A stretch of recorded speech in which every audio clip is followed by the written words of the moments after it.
नमस्कार दोस्तों, हर हर महादेव, ओम नमः शिवाय, जय श्री कृष्ण, राधे राधे। दोस्तों, स्वागत है आप सभी का एक बार फिर से हमारे इस चैनल पर। दोस्तों, 2023 में इस साल मां दुर्गा हाथी पर सवार होकर पृथ्वी लोक में पधारेंगे। शास्त्रों में वर्णित है और मान्यताओं के अनुसार अगर शारदीय नवरात्रि पर यदि माता दुर्गा का आगमन उनके वाहन सिंह पर नहीं बल्कि हाथी पर होगा तो मान्यता है कि माता दुर्गा का हाथी पर सवार होकर आना बहुत ही शुभ और कल्याणकारी माना जाता है। जीवन सुखमय हो जाता है, भक्ति का भरपूर लाभ भक्तजनों को मिलता है। दोस्तों, इस बार नवरात्रि पूरे 9 दिनों तक मनाई जाएगी, ना एक भी दिन कम ना ज्यादा, पूरे 9 दिनों तक मनाई जाएगी। मां शेरावाली की विशेष रूप से पूजा आराधना की जाएगी। शारदीय नवरात्र का महापर्व इस बार 2023 में 15 अक्टूबर दिन रविवार से शुरू होकर 23 अक्टूबर सोमवार के दिन समाप्त होंगे। ऐसे में शारदीय नवरात्रि पर माता दुर्गा की कृपा पाने के लिए कलश स्थापना का शुभ मुहूर्त है। 15 अक्टूबर को दिन में 11:44 से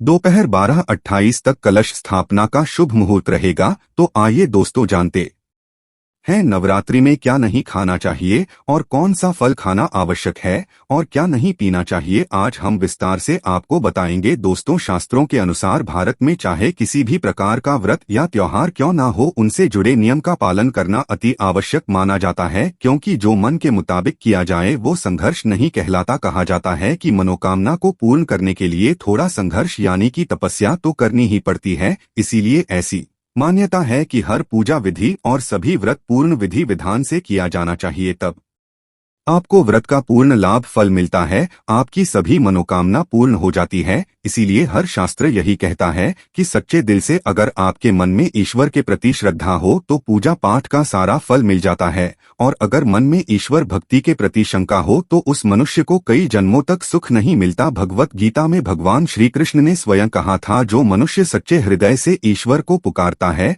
तो उसका नाता उस शक्ति से जुड़ जाता है जिसे आपने सच्चे हृदय से पुकारा था। इसीलिए भगवान भी कहते हैं कि सच्चे हृदय से ही ईश्वर को पुकारें तो वह आपकी हर मनोकामना पूर्ण करते हैं। कई लोग ऐसे हैं जो भगवान के सामने घंटों पूजा पाठ करते हैं तथा रोते हैं, फिर भी भगवान उनकी कभी नहीं सुनता। दरअसल जब आप सच्चे मन से ईश्वर को पुकारते ही नहीं हैं तो भला आपकी पुकार कैसे सुनेंगे। दोस्तों, ये तो थी वो बातें जो भक्त और भगवान के बीच की है। अब हम जानते हैं नवरात्रों के दौरान क्या नहीं खाना चाहिए और क्या नहीं पीना चाहिए और कौन सा फल खाने से व्रत संपूर्ण और सफल हो जाता है।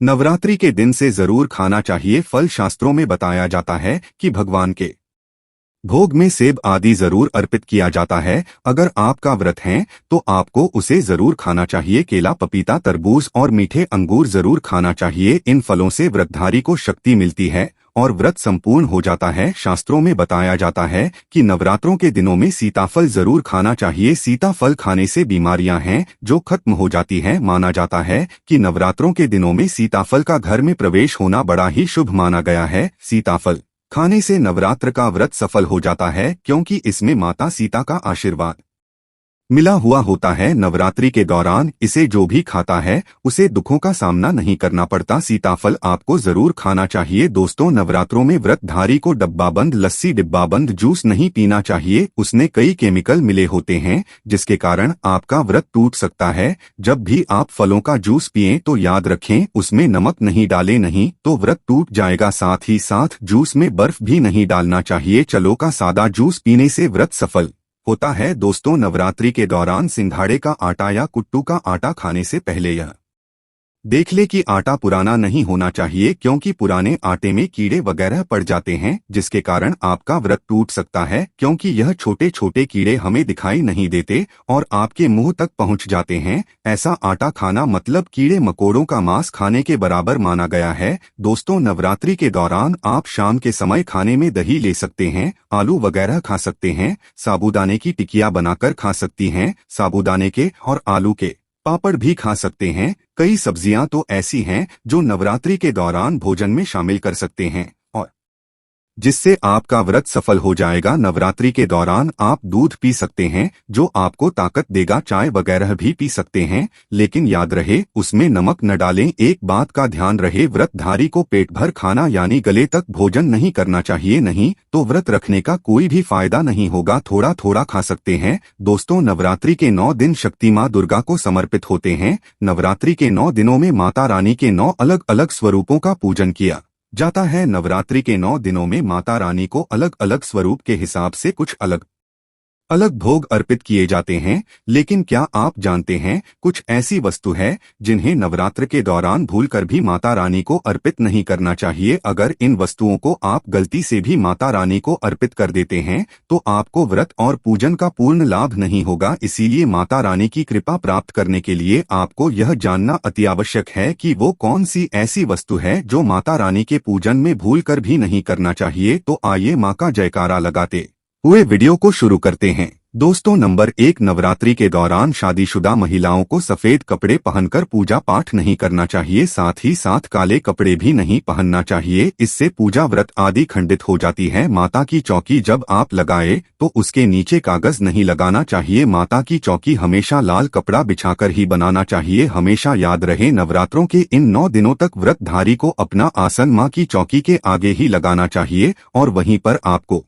सोना चाहिए। मंदिर को नवरात्रों के दौरान अकेला नहीं छोड़ा जाता, बहुत ही अशुभ माना जाता है। इससे दुर्गा माता नाराज हो जाती है और हमेशा के लिए चली जाती है। दोस्तों, नंबर 2, नारियल। हिंदू धर्म में नारियल को समर्थित धन, श्रद्धा और सम्मान का सूचक माना जाता है। नारियल को श्रीफल भी कहा जाता है। नारियल को सुख समृद्धि में वृद्धि करने वाला माना जाता है। नारियल का हर मांगलिक कार्य में विशेष महत्व होता है। जैसे कि आप सभी जानते हैं कि माता रानी के कई मंदिरों में नारियल से बलि भी दी जाती है और माता रानी के पूजन में नारियल का इस्तेमाल हम सभी करते हैं। खासकर कलश की स्थापना नारियल से ही की जाती है। माता रानी के पूजन में हम नारियल इस्तेमाल करते समय कुछ गलतियां कर देते हैं। दोस्तों, नारियल कई प्रकार के होते हैं, एक हरा दूसरा सूखा जिसके अंदर पानी होता है। जिस नारियल के अंदर पानी होता है, माता रानी के पूजन में सदैव पानी वाला और जटा वाला नारियल ही इस्तेमाल करें। नारियल पूर्ण होना चाहिए। नवरात्रि में माता रानी के कलश की स्थापना करते समय जटा वाला यानी पानी वाला नारियल ही कलश पर स्थापित करना चाहिए। साथ ही यह ध्यान रखना चाहिए कि नारियल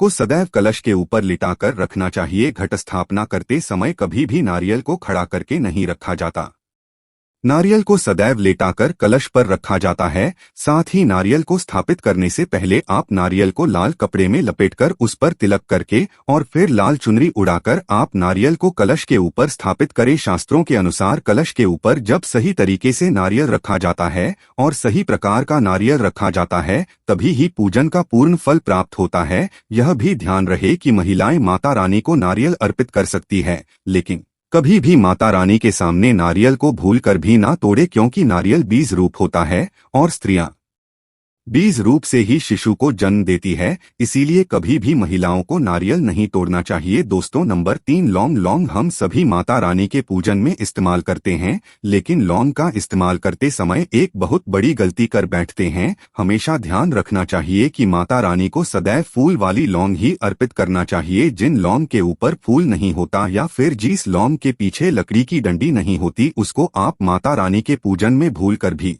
इस्तेमाल ना करें। फूल वाले लौंग को ही पूर्ण माना जाता है और माता रानी के पूजन में कोई भी अपूर्ण वस्तु, कोई भी खराब वस्तु या टूटे हुए अक्षत इस्तेमाल नहीं करना चाहिए। इसीलिए सदैव पूजन में फूल वाली लौंग का ही इस्तेमाल करें। दोस्तों, नंबर 4, तुलसी के पत्ते अर्पित नहीं करना चाहिए। माँ दुर्गा की पूजा में तुलसी पत्र का इस्तेमाल करना वर्जित माना जाता है। तुलसी पत्र के अलावा मामला अभी माता रानी को अर्पित नहीं करना चाहिए और दूर वो भी माता रानी को अर्पित नहीं करना चाहिए। दूर्वा भगवान श्री गणेश को अति प्रिय है।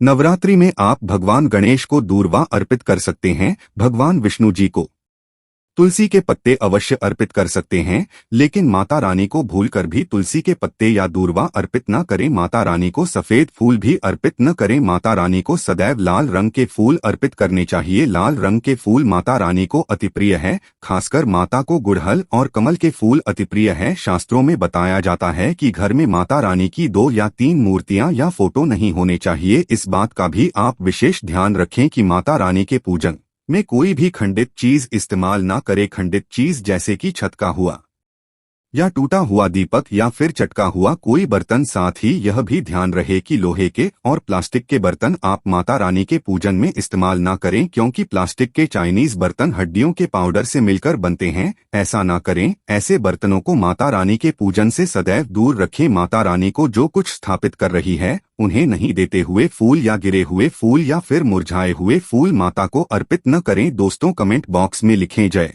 माता दी। जानकारी पसंद आए तो एक लाइक जरूर कर दीजिए और इस वीडियो के संबंधित और नवरात्रि के संबंधित आपके पास कोई भी सवाल या कोई भी प्रश्न हो तो हमसे कमेंट बॉक्स में जरूर पूछें। धन्यवाद।